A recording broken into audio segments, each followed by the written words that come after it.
Hello everyone, welcome back to my channel. हम एक नई सीरीज़ शुरू कर रहे हैं जिसमें कि हम सभी अब तक के आए हुए सभी क्वेश्चंस को सॉल्व करेंगे। ये यूथ पब्लिकेशन की बुक है जो कि हिंदी में है। मैंने ये पूरी बुक जो है हिंदी से इंग्लिश में ट्रांसलेट की है, तो मैं यही पूरी बुक आपको सॉल्व करवाऊँगी। इसमें जितने भी अब तक TGT, PGT, net, UPSC, UPPCS, UPHSC या किसी भी एग्ज़ाम के होम साइंस से रिलेटेड कोई भी एग्ज़ाम अगर हुआ है तो उसके लगभग सब क्वेश्चन इसके अंदर इन्वॉल्व है। तो आप लोग इस बुक को ले सकते हो, अच्छी बुक है ये।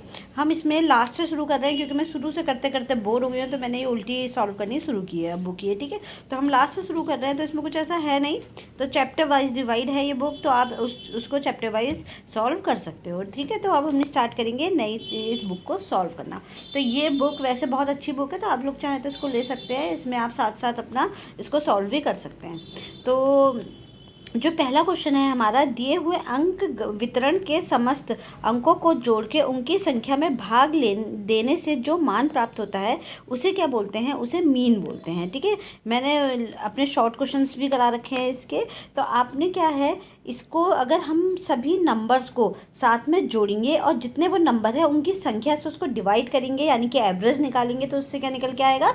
मीन निकल के आएगा, ठीक है। तो इसके लिए हमें कुछ चीज़ें जाननी ज़रूरी है, जैसे कि मीन, मीडियन, मोड, एवरेज, ये सब चीज़ें अभी हम देखेंगे और उन सबको समझेंगे जिस तरह के क्वेश्चन हमारे नेट में आते हैं।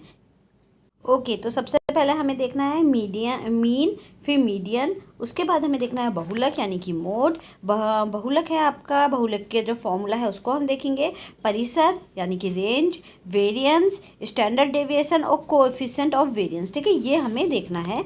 ये सभी चीज़ें हमारी इंटर रिलेटेड हैं। जब हम मीन निकालेंगे तो उससे मीडियन में हेल्प करेगा, मोड में हेल्प करेगा, रेंज में हेल्प करेगा, तो ये सब चीज़ें एक दूसरे से इंटर रिलेटेड हैं। और नेट के एग्जाम में कई बार होम साइंस के एग्जाम में स्टैट्स वाला पोर्शन है ये आता है, जिसमें वो आपसे पूछते हैं कि जैसे ये सिग्मा है, ये आपका, इसको हम सिग्मा बोलते हैं। तो सिग्मा किसका सिंबल है? सिग्मा सिंबल है आपका सम ऑफ का। सम ऑफ का मतलब क्या है? सब कुछ जोड़ देना है आपने, ठीक है। जैसे जितने भी ये आपका क्वेश्चन है, ये आपका क्वेश्चन है, तो आपने क्या किया है, इस क्वेश्चन को आपस में, आपके पास इतनी डिजिट है, ठीक है, 10, 9, 10, 10, 14, 10, 12, 12 और 10, ठीक है। तो हमें इसका क्या निकालना है? हमें इसका सम ऑफ निकालना है, यानी कि हमें इसको सबको ऐड कर देना, सम कर देना है इसका। तो ये किसके थ्रू होगा? तो जब हम इस सबको आपस में जोड़ देंगे, 10 + 9 + 10 + 10 + 14 + 10 + 12 + 12 और प्लस जो लास्ट में है आपकी यूनिट 10, ठीक है। तो ये आपको क्या करेगी, ये सब जोड़ करके आपका कितना आएगा? 97 आएगा, ठीक है। ये सब जोड़ करके आपका 97 आएगा, जोड़ के देख लीजिएगा। तो सम ऑफ का मतलब क्या होता है? जो भी डिजिट हमें दी गई है उसको क्या करना है, आपने प्लस करना है, ठीक है। उसी को हम क्या बोलते हैं? सम ऑफ बोलते हैं, ठीक है। इसी को हम सम ऑफ बोलते हैं। ऐसे कि समझ में आ गया आपको? तो ये सबसे पहले आपको याद रखना है कि ये जो सिंबल है किसका है? सम ऑफ का सिंबल है। तो सबसे बेसिक आपका क्या है?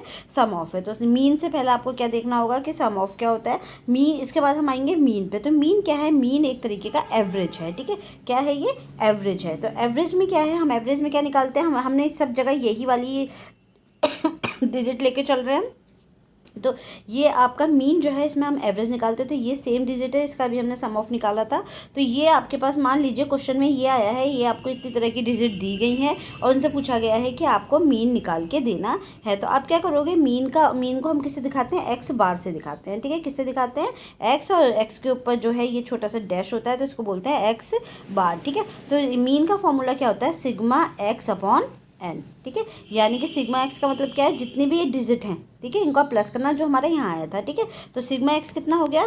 सारी डिजिट जितनी भी ये सिग्मा एक्स में जितनी भी आपकी डिजिट होगी, 10 + 9 + 10 + 10 + 14 + 12 + 12 + 10, ठीक है। तो इन सबको प्लस करके आपको कितना आएगा? 97 आएगा, ठीक है। तो इन सबको प्लस करके हमारे कितना आता है? 97 आता है, ठीक है। इसके बाद आपका इसके बाद है, अब आपका प्लस करके 97 आ गया। फिर आप क्या करोगे? आप इनको काउंट करोगे, 1 2 3 4 5 6 7 8 9। तो टोटल चीज़ें कितनी, टोटल एलिमेंट्स कितने हैं? ये 9 हैं। तो आप क्या करोगे? जितना भी टोटल ये होता है, यानी कि जितने भी नंबर्स हैं, उसको हम 97 को 9 से डिवाइड कर देंगे, ठीक है। तो ये नंबर काउंट करके जो इनका ऐड आएगा उसको 9 से हम, या क्योंकि 9 हमारे पास डिजिट्स हैं, तो 9 से हम काउंट करके निकाल देंगे, तो आपका क्या आ जाएगा? एवरेज, यानी कि मीन निकल के आ जाएगा। ठीक है, तो ये मीन का फॉर्मूला है। कई बार एग्जाम में आता है कि एक्स बार का मतलब क्या होता है, एक्स और डैश, तो आपको बताना होगा ये मीन का सिंबल है। ठीक है, किसका सिंबल है, मीन का सिंबल है। और इसमें क्या है आपका, इसका फॉर्मूला क्या होता है, सिग्मा एक्स अपॉन एन। तो सिग्मा तो आपके ये सब हो गए जो प्लस करके आया है, और एक्स आपका क्या हो गया, ये सब सिग्मा एक्स आपका ये आ गया यानी कि 97, और एन हो गया टोटल नंबर ऑफ एलिमेंट्स। ठीक है, जितनी भी आपको नंबर्स दिए हैं 1 2 3 4 5 6 7 8 9 10 जितने आपके पास ये हैं, तो ये क्या हो गया आपके एन हो गए। ठीक है, तो आपको क्या करना है, इनको डिवाइड करना है। डिवाइड करने के बाद आपका 10.77 आंसर आ जाएगा। ठीक है, अगर आप इसको डिवाइड करोगे तो 9 को अगर 97 से भाग दोगे, ठीक है, आपने 9 को भाग दिया 97 से, 97 को 9 से भाग दिया। ठीक है, तो जब आप इसको डिवाइड करोगे 9 1 जा 9, ठीक है, फिर बचेगा 7, फिर 0.0 करके, फिर ठीक है आपका 7 बार ये और चला जाएगा, तो 0 लगा के तो कितना आएगा आपका 1077 इसका आएगा। ठीक है, तो ये आपका हो गया है, ये आपका आ गया है मीन। ठीक है, इसके बाद नेक्स्ट है हमारा मीडियन। अब मीडियन में क्या होता है, आपको सेम डिजिट है, तो अगर आपको ये सेम डिजिट दी गई है, उसमें पूछा गया है कि आपको क्या करना है, इसका मीडियन निकालना है। तो आप मीडियन कैसे निकालोगे, इसका जो भी आपको डिजिट दी गई है, सबसे पहले तो आप इसे अरेंज कर लोगे इंक्रीजिंग और डिक्रीजिंग ऑर्डर में, जिसमें भी आप करना चाहो। तो मैंने ये इंक्रीजिंग ऑर्डर में अरेंज कर ली है, पूरी की पूरी डिजिट को बढ़ते या घटते क्रम में आपने लिख दिया। जैसे कि सबसे छोटी 9 है तो 9 को पहले रखा, फिर 10 है 5 टाइम्स, उसके बाद 12 है, फिर 14 है। ठीक है, तो मैंने इसे बढ़ते हुए क्रम में जितनी भी ये मेरे पास डिजिट थी, मैंने सबको बढ़ते हुए क्रम में अरेंज कर दिया है। ठीक है, ये ऑड नंबर के लिए है। ऑड नंबर का मतलब ये है जब ये टोटल नंबर आपके 6 7 9 5 ऐसे है, तब आप ये वाला यूज़ करोगे। ठीक है, ऐसे ये कितने हैं 1 2 3 4 5 6 7 8 9, ये 9 है, तो ये क्या हो गया ऑड नंबर। ठीक है, विषम संख्या।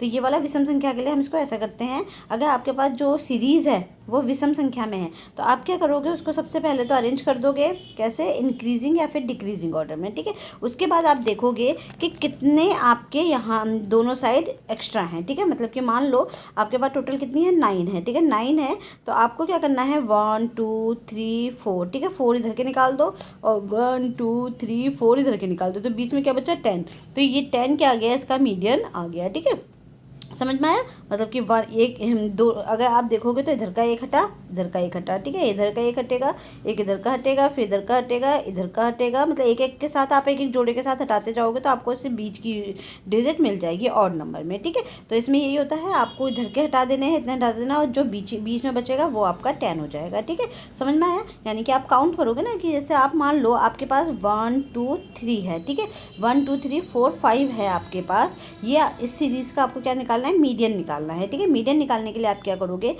एक नंबर इधर से हटाए, एक नंबर इधर से हटाए, एकदम से एक तरह से कैंसिल होते गए। ठीक है, फिर दूसरा ये भी हट जाएगा, ये भी हट जाएगा, फिर क्या बचा 5 बचेगा। तो हमें इसमें सेंटर वाला नंबर निकालना होता है, कि जो दोनों के क्या आ रहा हो, सेंटर में आ रहा हो। तो इसको क्या ये क्या है आपका ऑड नंबर के केस में हम मीडियन निकालते हैं। मीडियन का मतलब होता है मीडियम वाला नंबर। ठीक है, जो सेंटर में आ रहा हो, बिल्कुल सेंटर में। तो 4 आपके इधर है, 4 इधर है, तो फिर जो बीच वाला जो है ये आपके सेंटर में आ रहा है। ठीक है, तो मीडियन क्या हो गया आपका, सेंटर की जो वैल्यू होती है, जो सेंटर की वैल्यू उसको मीडियन कहते हैं ऑड नंबर के केस में, यानी कि आपके और नंबर मतलब जो आपके विषम संख्या हैं। ठीक है, फिर इवन का अगर हम देखें, तो अगर हम ऐसे देखेंगे कि इधर से भी काउंट कर लो कितने हैं, यानी कि 4 इधर है, 4 इधर है, लेकिन फिर हमारे पास यहाँ बीच में 2 बच रहे हैं। ठीक है, तो यानी कि आपका क्या है, अगर आप इधर से 5 काउंट करते हो, इधर से 5 काउंट करते हो, तो बीच में कुछ भी नहीं बचेगा, पर क्योंकि हमें तो मीडियन निकालना है, तो हम क्या करेंगे, इधर से भी हटाएंगे 4 यूनिट, इधर से भी हटाएंगे, और जो बची हुई हैं 2 यूनिट्स, ठीक है, जो बीच में जो 2 यूनिट्स बचे इनको प्लस कर देंगे आपस में, और फिर इनका एवरेज निकाल देंगे। ठीक है, तो ये इसका आंसर आ जाएगा। जैसे मान लो आपको ये आपके पास डिजिट है 3 4 5 और 6। ठीक है, अब ये क्या है, ये इवन नंबर है। ठीक है, ये 1 2 3 4 5 6 यानी कि क्या है आपका इवन नंबर है। तो आप क्या करोगे, 1 2 तो ये इधर की 2 हटा दोगे, 2 इधर के हटा दोगे, बचेंगे आपके पास बीच के 2 बचेंगे। ठीक है, जितने हम इधर की वैल्यू हटाते हैं, इधर की हम same value right hand side की और लेफ्ट हैंड साइड की हटा देते हैं। ठीक है, तो आपके पास जो बीच की वैल्यू बनेगी बचेगी वही मीडियम है। तो आप क्या करोगे, 3 + 4। ठीक है, 3 + 4 मतलब 7। ठीक है, 3 4 कितना होता है 7 होता है। इसको आप इसका एवरेज निकालोगे तो क्या करोगे, क्योंकि 2 यूनिट है तो हम इसको क्या करेंगे 2 से डिवाइड कर देंगे। ठीक है, तो आपका कितना आ जाएगा 2 3 जा 6.5 5 के आसपास आएगा आपका, ठीक है। तो ये आपके यहाँ पे मीन की वैल्यू, यहाँ पे आपकी मीडियन की वैल्यू कितनी आएगी 6.5, ठीक है। तो आप ऐसे अगर इवन नंबर है तो आप ऐसे निकालोगे उसको, दोनों को आप देख लोगे कि इधर सेम नंबर इधर है और सेम नंबर इधर है, तो बीच वाले 2 बच रहे हैं, ठीक है। तो जब ये बीच वाले जो 2 बच रहे हैं आपके, तो आप इनको क्या करोगे प्लस प्लस करके अपॉन 2, ठीक है। यानी कि 2 इसलिए करेंगे क्योंकि 2 ही है ये, ठीक है, क्योंकि 2 यूनिट है ना, हमें एवरेज निकालना है। तो क्योंकि एक डिजिट ये है, एक डिजिट ये है, तो हम क्या कर रहे हैं जितनी डिजिट होती है उतने से ही डिवाइड कर देते हैं एवरेज निकालने में, तो आपका एवरेज निकल के आ जाएगा। तो क्या हो गया आपका 20/2, ठीक है। 10 प्लस इक्वल टू 20/2 और इक्वल टू 10, ठीक है। तो ये क्या है, ये आपका मीडियन की वैल्यू है। किस तरीके से आप मीडियन निकालते हो, इवन में और ऑड नंबर के साथ, ठीक है। फिर इसके बाद आपका मोड क्या होता है, मोड आपका मोस्ट रिपीटेड नंबर होता है, मोस्ट रिपीटेड नंबर। यानी कि ये अगर आपकी सीरीज़ है तो आप इस सीरीज़ में देखो कि कौन सा नंबर सबसे ज़्यादा आया है, ठीक है, कौन सा नंबर आपका सबसे ज़्यादा आया है। तो आप देखो आप सबसे ज़्यादा कौन सा नंबर यूज़ कर रहे हैं, हम 10 यूज़ कर रहे हैं, ठीक है। 10 कितने बार पूरी सीरीज़ में 10 कितने बार आया है, 1 2 3 4 और 5, ठीक है। तो 5 है, बाकी सारे उससे कम है। 12 सिर्फ 2 बार आया है, 14 एक ही बार आया है, 9 एक बार है। तो बच्चे कुछ कितने हैं हमारे पास, जो 10 डिजिट है वो कितनी बार आई है, 5 टाइम हमने इसमें रिपीट की है अपनी सीरीज़ में। तो मोड क्या होता है, जो नंबर सबसे ज़्यादा सीरीज़ में रिपीटेड होता है उसी को हम क्या बोलते हैं, मोड बोलते हैं। यानी कि मोस्ट रिपीटेड नंबर, वो हमारा मोड हो गया, ठीक है। मोड का फॉर्मूला भी होता है, मोड का फॉर्मूला है 3 इंटू मीडियन और -2 इंटू मीन, ठीक है। 3 इंटू मीडियन -2 इंटू मीन। तो आप यहाँ देखो जैसे कि अभी हमने निकाला था, मीन भी निकाल रखा है और मीडियन भी निकाल रखा है। मीन हमारा कितना आया था, मीन हमारा आया है 10.77, ठीक है। ये ऊपर देखा आपने 10 के आसपास हमारे यहाँ मीन आया था, तो 10 ऊपर मीन आया है आपका, ठीक है। उसके बाद आपका क्या आया है, ठीक है, और फिर आपका मीडियन। तो हमें दोनों वैल्यू चाहिए, ठीक है, 10 मीन और मीडियन की वैल्यू, ठीक है। मीन आपका आया है 10 और मीडियन कितना आया है, मीडियन भी आपका कितना आया है 10 आया है, ठीक है। नहीं 10 मीडियन भी आपका कितना है 10 है, ऊपर वाला लेंगे क्योंकि सेम डिजिट है ना। इसमें तो मैंने एक डिजिट बढ़ा दी है, यानी कि 1 2 3 4 5 6 7 8, यहाँ पे मैंने एक डिजिट 15 बढ़ा दिया था आप पे, ताकि इवन नंबर का सही केस आपको समझ में आया। तो ये वाली डिजिट तो इससे रिलेटेड नहीं है, तो ऊपर वाली है, ठीक है। तो ऊपर वाली सेम डिजिट्स हैं। तो इसमें क्या है, आप देखोगे कि ये वाली और ये वाली डिजिट सेम है, ठीक है। तो हमने एक ही डिजिट पे फॉर्मूले लगा के उसकी कैलकुलेशन की है। तो हमें यहाँ क्या चाहिए, एक तो मीडियन चाहिए और हमें मीन चाहिए, ठीक है। तो मीडियन कितना है, मीडियन आपका इसमें आ रहा है 10, ठीक है, 10 आ रहा है आपका मीडियन, तो हमने मीडियन रख दिया 10। और मीन भी हमारा इसमें 10 ही आ रहा था, तो हमने मीन रख दिया 10, ठीक है। तो आपके पास फॉर्मूले में मीडियन भी है और मीन भी है। तो आपको क्या करना है, 3 इंटू मीडियन -2 इंटू 10। तो 3 इंटू 10 में आपका क्या आ गया, 3 इंटू मतलब 3 इंटू 10 हो गया आपका 30 और 2 इंटू 10 हो गया 20। तो 30 में से आप 20 को माइनस करोगे तो कितना आ जाएगा, 10 आ जाएगा। तो ये भी आपका मोड निकालने का एक फॉर्मूला है, ठीक है। तो मोड को आप वैसे तो मोस्टली हम मोस्ट रिपीटेड नंबर निकाल लेते हैं, लेकिन इस फॉर्मूले को भी आप यूज़ कर सकते हो, ठीक है। ये मोड हो गया आपका। मोड के बाद है रेंज। रेंज में क्या होता है, रेंज में आपका जो भी आपकी सबसे बड़ी वैल्यू है और जो सबसे छोटी वैल्यू, उसका डिफरेंस देखते हैं, ठीक है, मीन में। तो यानी कि maximum value minus minimum value. तो आप देखोगे इस पूरी सीरीज़ में सबसे बड़ी वैल्यू कौन सी है, 14, ठीक है, और सबसे छोटी वैल्यू कितनी है, 9। तो आप क्या करोगे, 14 - 9 करके निकालोगे तो आपकी वो कितना आ जाएगा, रेंज आ जाएगी आपकी 5, ठीक है। तो इसको यहाँ पे रेंज कितनी कहलाएगी आपकी 5। ये फॉर्मूला है। अगर आपसे पूछा जाए, आपको पूरी सीरीज़ दे दी जाए और ये पूछा जाए कि आपको रेंज निकालना है, तो आप रेंज कैसे निकालोगे, 14 - 9 = 5। तो आपकी रेंज कितनी आ जाएगी, 5 आ जाएगी, ठीक है। तो इस तरीके से हम इसमें रेंज निकालते हैं, ठीक है। फिर रेंज निकालने के बाद आपका दूसरा है वेरिएंस। वेरिएंस में क्या होता है, वेरिएंस में जो भी आपकी मीन है, ठीक है, जो मीन वैल्यू है, जो आपकी मीन वैल्यू जो हमने यहाँ निकाली थी सबसे ऊपर मीन वैल्यू, वही ले लेंगे हम 10। तो यहाँ जो आपकी मीन वैल्यू है, ये जो मीन वैल्यू है आप देख रहे हो, तो उसी को हम क्या करते हैं, इसकी हेल्प से भी हम वेरिएंस भी सॉल्व करेंगे। वेरिएंस का मतलब क्या है हिंदी में, वेरिएंस का मतलब है आपका वेरिएंस का मतलब है विचरण, ठीक है, विचरण, प्रसरण या प्रसार इसको बोलते हैं, ठीक है। तो वेरिएंस निकालने के लिए हमें क्या करना है, हमें एक तो मीन वैल्यू चाहिए हमें, ठीक है, जो मीन वैल्यू हमारी 10 है।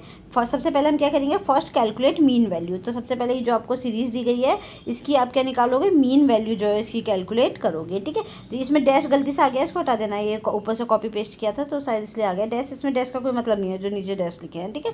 तो ये क्या है, ये रेंज वाला कॉपी किया था इसलिए आ गया है ये।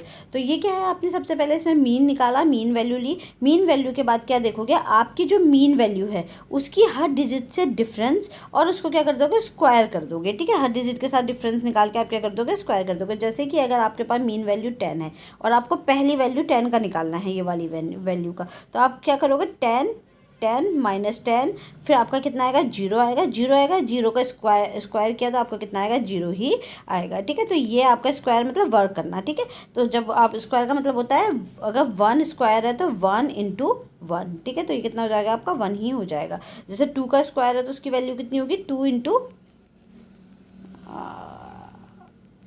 ठीक है। अगर 2 का स्क्वायर है तो 2 की वैल्यू कितनी होगी, 2 इंटू 2, ठीक है। 2 स्क्वायर की वैल्यू है तो 2 दूनी 4, तो इसकी ये 2 स्क्वायर का मतलब क्या है, 4। तो यहाँ क्या करते हैं, हम स्क्वायर निकालेंगे जो हमारा मीन और जो हमारी वैल्यू है उसका डिफरेंस निकाल के। जैसे कि ये सेकंड वैल्यू क्या है, 9 है, तो हम क्या करेंगे, मीन हमारा 10 था तो 10 माइनस 9, 10 माइनस 9 इक्वल टू 1 आएगा। 1 का अगर हम स्क्वायर करेंगे तो 1 इंटू 1 इक्वल टू 1 आएगा, ठीक है। तो ये क्या है, ये आपकी फिर ये ऐसे ही आपकी फिर निकलेगी। 10 से थर्ड वाली वैल्यू क्या है, 10 है, तो आप ऐसे निकालोगे तो 0 आएगा। फिर आपकी फोर्थ वाली वैल्यू भी 10 है तो आपका 0 आएगा, ठीक है। फिर फिफ्थ वाली वैल्यू कितनी है आपकी, 14 है, ठीक है। फिफ्थ वाली वैल्यू कितनी है आपकी, 14 है। तो 14 का अगर हम निकालेंगे तो 10 डिफरेंस निकालोगे। डिफरेंस में क्या करते हैं, हम घटा बीच का अंतर देखते हैं। तो जरूरी नहीं है कि छोटा है या बड़ा है, हमें क्या करना है, 14 माइनस 10 हम रख सकते हैं क्योंकि हमें अंतर देखना है, ठीक है। ऐसा जरूरी नहीं है कि हम इसको 10 माइनस 14 ही करें फिर से माइनस में और पॉइंट्स में लेके कैलकुलेट करें। तो इसमें ऐसा नहीं होता, इसमें हमें अंतर देखना होता है। तो अंतर में जो बड़ा है उसे हम आगे रख करके माइनस कर देंगे। तो आपके पास कितने का अंतर आ गया, 4 का अंतर आ गया, ठीक है। समझ में आया। तो ये क्या है, आपका 10 है वेरिएंस में जो आपका मीन था, ठीक है, और जो आपकी वैल्यू थी वो 14 थी। तो आपने क्या किया, 14 माइनस 10, ठीक है। तो आपके पास कितना आएगा, 4 आएगा, ठीक है। आपके पास क्या आया, फिर आपके पास 4 आया, ठीक है। 4 को आप क्या करना है, आप 4 को क्या करोगे, स्क्वायर करोगे। तो स्क्वायर करने के बाद आपका कितना आ जाएगा, 4 इंटू 4, ठीक है। 4 का स्क्वायर किया तो क्या हो गया, 4 इंटू 4, ठीक है। 4 इंटू 4 मतलब 16। तो यहाँ पे क्या आएगा आपका, 16 आएगा जो ये आया हुआ है, ठीक है। ये देखो, ये 16 आ गया है, ये 16 आ गया है, ठीक है। फिर 0, फिर दोबारा से 10 माइनस 10 इक्वल टू 0।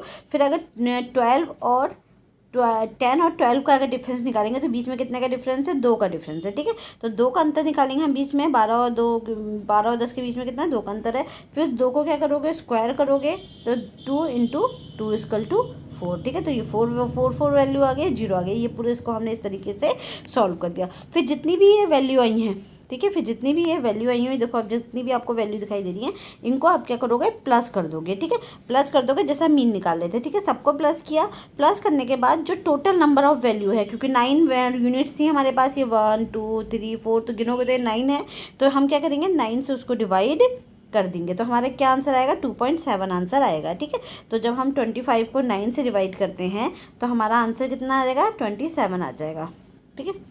9 दूनी 18, ठीक है। फिर बचेगा नीचे। तो ऐसे करके आप आगे कैलकुलेट करोगे तो आपको कितना मिलेगा, 2.7 आंसर मिलेगा। फिर नेक्स्ट है आपका स्टैंडर्ड डेविएशन, ठीक है। स्टैंडर्ड डेविएशन की हिंदी मीनिंग है मानक विचलन, ठीक है। स्टैंडर्ड डेविएशन का क्या है, हिंदी मीनिंग है मानक विचलन। अब जो हमने वेरिएंस निकाला था इसका अंडर रूट क्या होता है, वो कहलाता है वेरिएंस, ठीक है। अंडर रूट क्या कहलाता है, वेरिएंस कहलाता है, ठीक है। अंडर रूट का मतलब होता है, अगर मान लो अंडर रूट 2 है तो हम क्या करेंगे, इसको आधा कर देंगे तो इसकी वैल्यू कितनी हो जाएगी, 2 हो जाएगी, ठीक है।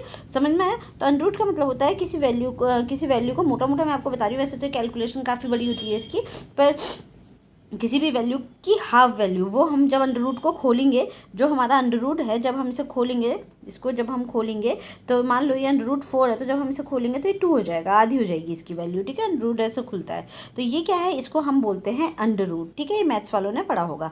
तो ये क्या है, आपका जो स्टैंडर्ड डेविएशन है इसका फॉर्मूला होता है अंडर रूट वेरिएंस, ठीक है। और स्टैंडर्ड डेविएशन को अगर पॉपुलेशन पे है तो हम इसको ऐसे दिखाएंगे, और सैम्पल में है तो हम इसे ऐसे दिखाते हैं, ठीक है। अगर ये पॉपुलेशन में है तो ये इस तरीके से दिखाया जाएगा, ये इसका सिंबल है, ठीक है। और अगर ये सैम्पल में है तो ये इसका सिंबल है। ठीक है, समझ में आया। इसके अलावा ये एक्स है, ये आपका वैल्यू है। म्यू आपका पॉपुलेशन मीन होता है, मीन पॉपुलेशन का। एक्स बार होता है आपका सैंपल का मीन, जो भी हमने पीछे से कैलकुलेट किया था।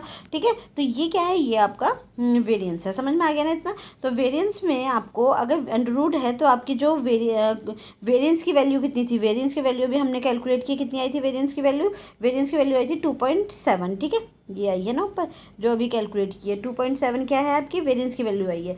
तो ये आपका क्या है, ये है आपका स्टैंडर्ड डेविएशन का सिंबल। ठीक है, ये आपका स्टैंडर्ड डेविएशन का सिंबल है। ठीक है, तो ये क्या है आपका स्टैंडर्ड डेविएशन का सिंबल। तो अगर आप देखोगे कि 2.7 है अंडर रूट के अंदर। ठीक है, ये पूरा है अंडर रूट, यहाँ तक आएगा। तो अंडर रूट के अंदर तो जब हम इसे खोलेंगे तो 1.4 हो जाएगा, लगभग इसका आधा। ठीक है, 2.7 को अगर हम अंडर रूट में खोलेंगे इसको तो ये कितना हो जाएगा, इसका आधा हो जाएगा 1.4। ठीक है, तो ये इसका मोटा मोटा आइडिया है एक तरीके से। तो यहाँ पे आपका जो वेरिएंस है यानी कि जो स्टैंडर्ड डेविएशन है वो अंडर रूट वेरिएंस होता है, तो इसकी वैल्यू कितनी आ जाएगी, 1.4 आ जाएगी। ठीक है, ये आपका वेरिएंस है। इसके बाद आपका होगा कोएफिशिएंट ऑफ वेरिएंस। ठीक है, coefficient of variance, coefficient of variance को हम किससे देखते हैं, सीवी से दिखा देते हैं इसको। ये जो है सीवी, ठीक है, तो सीवी से दिखा देते हैं हम इसको। तो कोएफिशिएंट ऑफ वेरिएंस को का फॉर्मूला क्या होता है, जो हमारा स्टैंडर्ड डेविएशन है, ठीक है, वो मीन का कितना % है। ठीक है, समझ में आया। जैसे कि आपके 500 में से 400 मार्क्स आए तो 500 का 400 कितना % है, तो आप परसेंटेज निकालोगे उसका, अपने मार्क्स का ऐसे निकालते हैं ना मार्क्स का परसेंटेज। तो ऐसे ही ये भी बोल रहा है कि जो आपका मीन है, ठीक है, जो स्टैंडर्ड डेविएशन यानी कि जो मीन है आपका, वो स्टैंडर्ड डेविएशन मीन का कितना % है। ठीक है, स्टैंडर्ड डेविएशन मीन का कितना % है। तो आप क्या करोगे, स्टैंडर्ड डेविएशन तो जिसका परसेंटेज हम जिससे कंपेयर कर रहे होते हैं तो उसको कंपेयर करने वाले को नीचे लेकर रखते हैं। यानी कि 400 मार्क्स हैं और हमें 500 के कंपेरिजन में करने हैं कि हमें हमारे कितने आए हैं 400, तो हम 500 को नीचे रखेंगे। ठीक है, जो मार्क्स हम परसेंटेज कंपेयर करते हैं, सिंपल सा बात है। तो सैम्पल इसका फॉर्मूला होगा कोएफिशिएंट ऑफ वेरिएंस का CV equal to standard deviation upon sample mean. ठीक है, तो स्टैंडर्ड हमारे पास वो कितना आया था, मीन कितना आया था, मीन हमारा आया था, आपने पहले भी देखा था, मीन था हमारा 10। ठीक है, जो भी हमने सबसे ऊपर वैल्यू की थी सेम, ये हम उसी में देख रहे हैं जो हमारा ऊपर वाली वैल्यू है। ठीक है, जो ऊपर वाली वैल्यू है हम उसी में देख रहे हैं इसको, जो ये वाली वैल्यू थी ना, ये सारे इसी में, इसी वैल्यू में, वैल्यू के ऊपर हमने देखे हैं। ठीक है, जो ये वाली वैल्यू है, ये वाली। ठीक है, तो सब हम इसी वैल्यू पे को सॉल्व कर रहे हैं। तो नीचे जो अब हमारा वेरिएंस जो सॉल्व किया था वो भी हमने इसी में किया है, स्टैंडर्ड डेविएशन भी इसी में किया है, और अब कोएफिशिएंट भी हम इसी वैल्यू में सॉल्व कर रहे हैं। तो ये देखा था आपने, तो क्या आ गया आपका, जो स्टैंडर्ड डेविएशन हमारा कितना आया था, 1.4 आया था। ठीक है, और वो हमारी कितनी आई थी, क्या, जो हमारी मीन है, मीन हमारा कितना आया था, मीन आया था हमारा 10। ठीक है, और स्टैंडर्ड डेविएशन हमारे कितना आया था, 1.4 आया था। ठीक है, तो हम क्या करेंगे, स्टैंडर्ड डेविएशन 1.4 इंटू 100 अपॉन 10। ठीक है, यानी कि आपका 1.4 जो आपका स्टैंडर्ड डेविएशन है उसका सैम्पल मीन का कितना % निकालना है। तो सैम्पल मीन हमारा 10 है इंटू 100। ठीक है, इसको इस तरीके से कैलकुलेट करोगे तो ये 14 आ जाएगा, इससे ये कटेगा। ठीक है, और ये फिर जो जब आप देखोगे 1.4 को 10 से इंटू करोगे तो ये कितना आ जाएगा, 14 आ जाएगा। ठीक है, तो आपका जो स्टैंडर्ड डेविएशन है वो कितना आ जाएगा, 14 आ जाएगा। ठीक है, समझ में आया इतना। तो ये चीज़ें जो हैं हमारी मेन है जो हमें इसमें देखनी होती है जब कभी भी हम क्या कर रहे होते हैं, मीन को कैलकुलेट करते हैं। तो ठीक है, तो ये स्टैंडर्ड डेविएशन का कोएफिशिएंट है ऑफ वेरिएंस का फॉर्मूला है, जिसमें standard deviation upon sample mean into 100। ठीक है, 100% निकालेंगे तो आपका कितना आ गया, 14 आ गया। यहाँ पे 100 भी होगा। ठीक है, इंटू 100। ठीक है, तो आपका 1.4 आपका वेरिएंस है, सॉरी स्टैंडर्ड डेविएशन है, और अपॉन आपका जो है वो 10 है, यानी कि वो आपका कितना है, ये आपका हो गया सैम्पल मीन इंटू 100। तो इस तरीके से आप करके इसको निकाल सकते हो। ठीक है, इसमें आप SD यानी स्टैंडर्ड डेविएशन अपॉन M, ठीक है, आप इस तरीके से निकाल सकते हो उसको, ये फॉर्मूला लगा के इंटू 100 करके। ठीक है, तो ये आपका क्या निकल के आ जाएगा, ये आपका स्टैंडर्ड डेविएशन के साथ कोएफिशिएंट ऑफ वेरिएंस निकल के आ जाएगा। तो मेन आपको देखना है, ये हमारे एग्जाम में आते हैं बहुत सारे क्वेश्चन इसमें, इसके रिलेटेड जनरली। एक तो इसमें वो आते हैं सिम्बल्स, कि जैसे ये जो रो है ये आपका ये जो है ये आपका क्या है, स्टैंडर्ड डेविएशन का सिंबल है, ये आपका सैम्पल, स्टैंडर्ड डेविएशन सैम्पल का सिंबल है। ठीक है, सैम्पल में देखेंगे अगर हम कर रहे हैं स्टैंडर्ड डेविएशन निकाले तो ये निकलेंगे, निकालेंगे और पूरी पॉपुलेशन में निकाल रहे तो हम इसको इससे डिनोट करेंगे, ठीक है। तो ये हो गए आपके, तो ये सारे स्टैट्स के फॉर्मूले हैं जो ये मैंने आपको बहुत कम बताए हैं, अभी ये बहुत सारे हैं। तो जो मेन हमारे सिलेबस में आते जाएंगे हम वो क्वेश्चन को सॉल्व करते समय उनको डिस्कस कर लेंगे, ठीक है। तो जैसे कि आज हमने मीडियन, मोड, बहुलक और आपका परिसर, विचरण, मानव विचरण और विचरण अनुसार गुणांक देखा, ठीक है। अब इसके बाद हम आगे के क्वेश्चन की तरफ चलते हैं।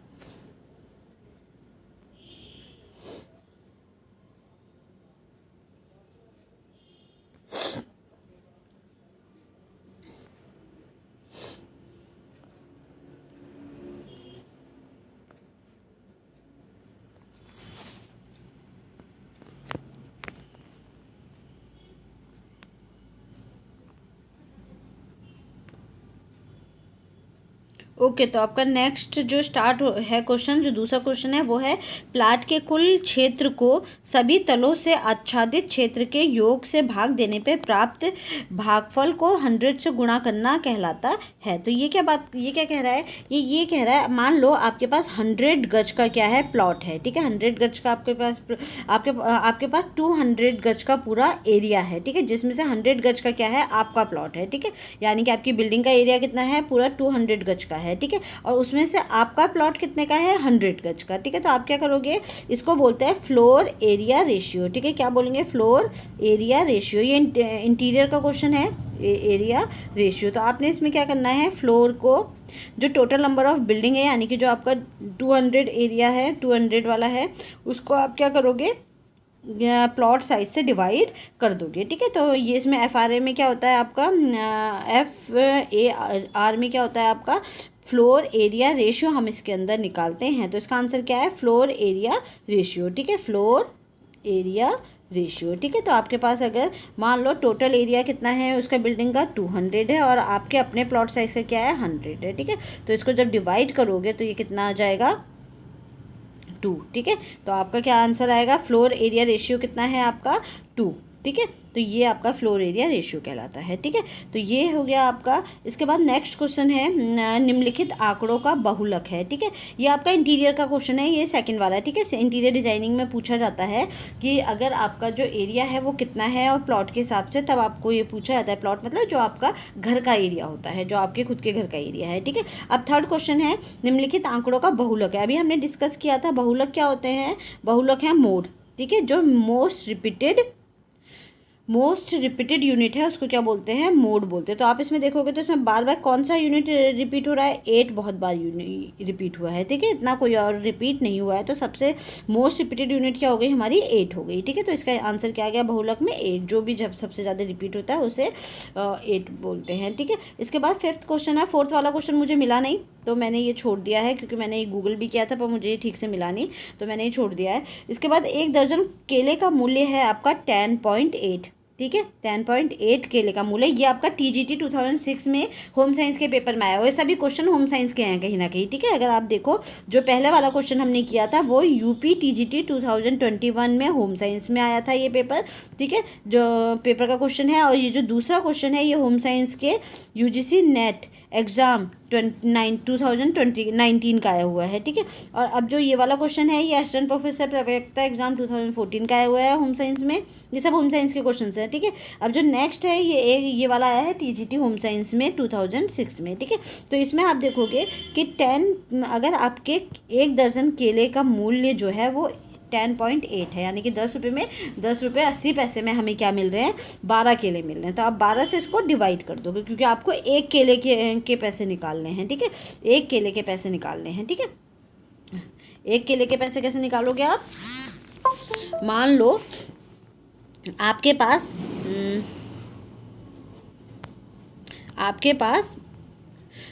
इसमें एक केले के पैसे कैसे निकालोगे? मान लो आपके पास 12 केले के लिए 12 रुपये हैं, ठीक है। ठीक है, 12 रुपये के आपको 1 दर्जन केले मिल रहे हैं, तो एक केला कितने का हो गया? सिंपल 1 रुपये का हो गया, ठीक है। समझ में आ गया? तो क्यों? क्योंकि हमने 12 को 12 से डिवाइड करके क्या निकाल दिया? एक केले की वैल्यू निकाल गई, तो हमारे पास एक केला आ गया। इसी तरीके से इन्होंने क्या बोला है? 10.8 बोला है। 10.8 है हमारे 12 केलों की वैल्यू, ठीक है। एक दर्जन में कितने होते हैं? 12 किलो होते हैं। तो हम क्या करेंगे? 10.8 को किससे डिवाइड करेंगे? 12 से डिवाइड करेंगे। तो कितना आ जाएगा जब आप इसको डिवाइड करोगे? तो ये आएगा आपका 0.9, ठीक है। यानी कि 90 पैसे का आपका एक केला पड़ेगा, ठीक है। चलो, समझ में आ गया? इतना आसान सा क्वेश्चन है ये, तो बहुत ही आसान क्वेश्चन था। तो आपका 90 पैसे का एक केला पड़ गया, इन्होंने दिया हुआ भी है ये ऊपर, ठीक है। फिर है 1 मीटर में होते हैं। अब सबको पता है 1 मीटर में कितने होते हैं? 1000 किलोमीटर, सॉरी 1 किलोमीटर में, अच्छा इन्होंने पूछा है 1 किलोमीटर में कितने होते हैं, तो 1 किलोमीटर में होते हैं आपके 1000 मीटर, ठीक है। आपको पता ही है 1 किलोग्राम में कितने होते हैं? 1000 ग्राम होते हैं, ठीक है। उसी तरीके से 1 किलोमीटर में कितने होते हैं? 1000 मीटर होते हैं, ठीक है। 1000 मीटर होते हैं। तो आसान क्वेश्चन था, ये सबको पता है बच्चों का, ठीक है। ये वैसे भी पहले के आए हुए क्वेश्चन है, TGT 2006 में आया है। अब मुझे नहीं लगता कि इस तरीके के बचकाने क्वेश्चन आएंगे, ठीक है। फिर भी चलो आए हैं तो हम सॉल्व कर लेते हैं। इसके बाद नेक्स्ट क्वेश्चन है, प्रतिया अपने 2 बच्चों को मेला दिखाने लेके गई। भाई वो अपने मेला दिखाने के लिए बच्चों को लेके गई है, जिसमें से एक का टिकट है 1.8, ठीक है। यानी कि 1 रुपये 80 पैसे का टिकट है। तो तीन टिकट का मूल्य क्या होगा? सिंपल सी बात है, एक का टिकट अगर 1.8 है तो हम क्या करेंगे? उसे 3 से गुणा कर देंगे, तो हमारे 3 टिकट की वैल्यू निकल के आ जाएगी। तो जब आप इससे गुणा करोगे तो 5.4 आएगा इसका आंसर, ठीक है। जब आप 1.8 को 3 से गुणा करोगे तो, ठीक है। तो कितना आएगा आपका? 5.8 आएगा, ठीक है। सॉरी 5.4 आएगा आपका फिर, ठीक है। तो इसको क्या किया आपने? 1.8 इंटू 3, ठीक है। तो 3 से गुणा करोगे 8 तो 24 का 4 और 2 हासिल, 3 एकम 3, 4 5, ठीक है। और पॉइंट का पॉइंट, तो 5.4 आपका आंसर आ गया। गुणा करना सबको आता होगा भाई, नहीं आता है तो सीख लो, बिना गुणा के नहीं चलेगा, ठीक है। इसके बाद सेकंड क्वेश्चन है, एक कार पहले घंटे में 34.3 किलोमीटर चली, ठीक है। पहले घंटे में कितनी चली? वो 34.3 आवर्स चली, ठीक है। फिर दूसरे घंटे में कितनी चली? वो 56.2 किलोमीटर चली। और तीसरे घंटे में कितनी चली? 46.73 चली। तो वो ये कह रहा है कि तो टोटल कितना वो गाड़ी चल गई है। तो हम क्या करेंगे? सबको प्लस कर देंगे, ठीक है। यही तो है ना कि 3 घंटे में कितना टोटल वो गाड़ी चली है, यही पूछ रहा है ये। तो आप क्या करोगे? इन सबको प्लस कर दोगे। 3 हो गया 7 और 3 10, 2 12 का 2 और 1 हासिल, ठीक है। फिर इसके बाद आएगा आपका 6 12 14 15 16 17, ठीक है। 7 और ये आ गया आपका 8 8 9 10 11 12 13, ठीक है। तो कितना आ गया? 137.23 आएगा, ठीक है। 137.23 जब आप इसको प्लस करोगे तो, ठीक है, जैसे इन्होंने भी किया हुआ है ये, ठीक है। तो 137 प्लस 23, ठीक है। इसके बाद है 1 किलो, ये बहुत आसान सवाल है, ये भी TGT का आया हुआ क्वेश्चन है यार, इसमें कट गया है। तो ये भी TGT में आया हुआ क्वेश्चन है, पर ये आएंगे नहीं, ये सब 2006 यानी कि अब से कम 19-20 साल पुराने क्वेश्चन चाहिए। लेकिन फिर भी हम एक बार सॉल्व कर लेते हैं, करने में क्या जा रहा है। तो 1 किलो चीनी का दाम जो है वो 15 है, तो 4 किलो चीनी का दाम कितना होगा? भाई बहुत ही आसान क्वेश्चन है। अगर 1 किलो चीनी का दाम कितना है? 15 है, तो आप क्या करोगे? 15 को 4 से गुणा कर दोगे, क्योंकि 4 किलो का मान रहा है, तो 15 चक्को 60, तो कितना हो गया आपका? 60 किलो हो गया उस चीनी का दाम, ठीक है। तो ये आई होप आपको आज के क्वेश्चन समझ में आए होंगे। ये गृह गणित के क्वेश्चन है, जो होम साइंस के छोटे मोटे मैथ से रिलेटेड क्वेश्चन उसमें आते हैं, जिसको हम क्या बोलते हैं? गृह गणित बोलते हैं। बस इतने ही क्वेश्चन थे इस पोर्शन में। कल से हम इससे दूसरा वाला पोर्शन स्टार्ट करेंगे और धीरे धीरे हम इस क्वेश्चन बुकलेट को सॉल्व करेंगे। और ये सारी ही बुकलेट जो है, वैसे तो इन्होंने हिंदी में दे रखी है, पर इसे हम कोशिश करेंगे धीरे धीरे समझने की, और इंग्लिश में इसको ट्रांसलेट करके मैं आपको सॉल्व कराऊंगी। Thank you everyone, have a nice day.